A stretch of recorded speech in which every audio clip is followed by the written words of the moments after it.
Our conversation, Florida Democratic Congressman Jared Moskowitz, he gave an emotional speech earlier today on Capitol Hill about a moment that unites him with Fred forever. It's also mentioned in Fred's book, Find the Helpers, What 9/11 and Parkland Taught Me About Recovery, Purpose, and Hope. Congressman Jared Moskowitz, tell me the story that unites you guys.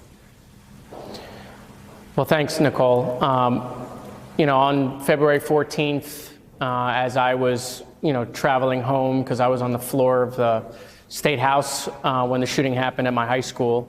My wife called me and said that, Sam was at preschool. They were on lockdown. My initial response was, go and get him.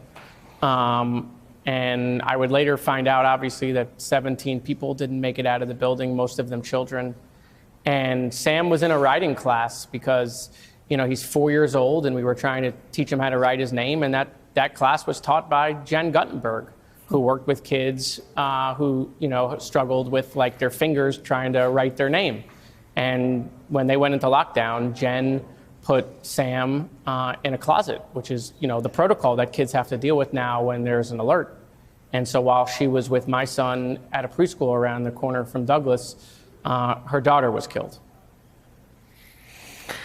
Congressman, my son is 11 and has grown up. I think he was 3 when he did his first lockdown drill in school. And I grew up in California, so I did earthquake drills, and that was scary, but nothing compared to how our children are being raised, right? And those are the lucky ones that just drill for it and never live through it. What do you think we owe a generation of children being raised from the age of 3 to learn how to hide in a closet?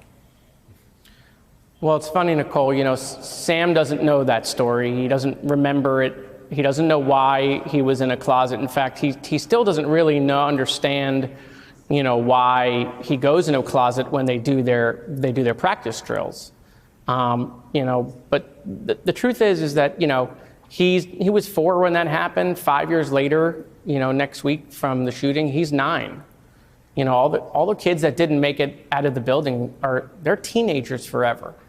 And the generation of kids that went through that at Douglas or went through that at Uvalde or went through that at Newtown or went through that at countless other places, these kids are traumatized. And the mental health aspects when they go through these tragic events, we really don't yet understand the cost this is going to hold on the generation of kids that have to live with a real life event, that they're not safe at school, they're not safe at a movie theater, they're not safe at a grocery store because we allow people to have guns that should never have them in the first place.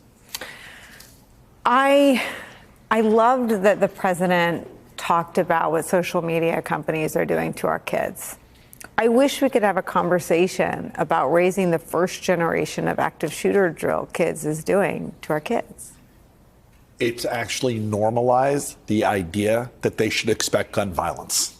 That's the crazy thing.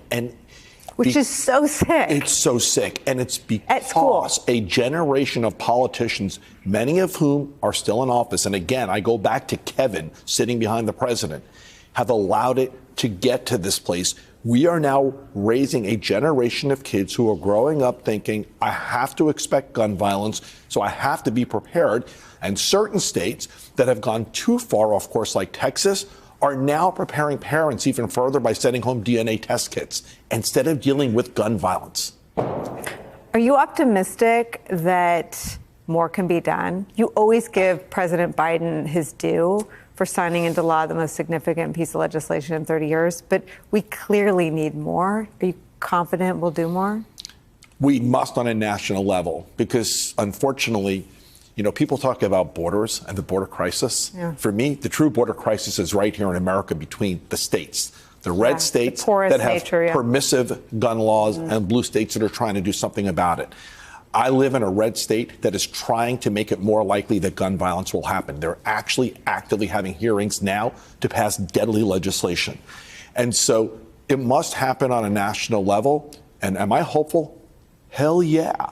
In the past 3 elections, we've elected more gun safety people like Jared, who, while Florida was a disaster, Jared got elected.